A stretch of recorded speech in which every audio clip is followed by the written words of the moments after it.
May nagtatanong kasi kung ando maganda, Sydney, Melbourne, Brisbane, Gold Coast, Perth. Guys, you do our research first, okay? Kung saan meron kang makukuhang may chance kang ma-PR. Yun lang yung masasabi ko sa inyo. For example, ako, sa Melbourne ako napunta kasi one of my relatives na dito sa Melbourne. Kaya dito na ako napunta.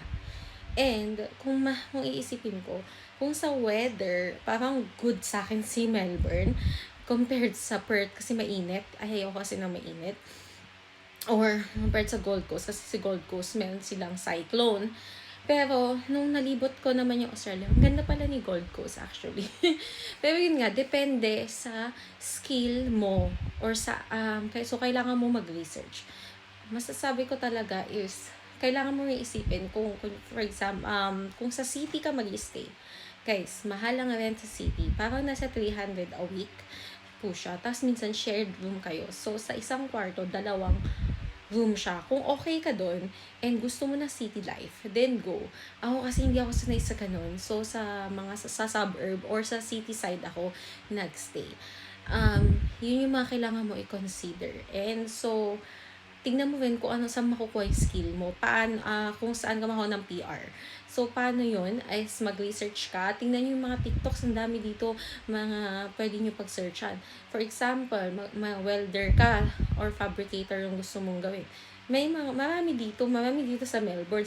Sa pagkakaalam ko, sobrang dami kang pwedeng ma-applyan dito at may possibility kang PR. Pero remember, mas malaki ang chance ma-PR sa regional area. At don't stop finding a proper employer na gusto kang sponsoran. Yun talaga siya. So, sugal mo talaga ang pagpili kung saan ka mag-stay. So, habang on the process ka, pag-isipan mo ng 100 times at mag-research ka kung saan mo gustong mag-stay. Kasi remember, wherever you stay is kaya mag-i-invest ka ng time mo at money mo doon. Ang masasuggest kong isa na pwede nyo magstayan is Tasmania. Ang dami kong kakilala na from Tasmania, nung na-PR na sila, nag-move na sila sa Melbourne or Sydney afterwards. Ang masasabi ko lang sa Sydney, medyo pricey. Yun yung mga feedback nila. And yung weather nga daw, mas okay sa Melbourne, sabi nila. Pero kung summer person ka, Melbourne is not for you. Guys, ang gulo na dito. Parang Baguio. Minsan uulan, minsan araw.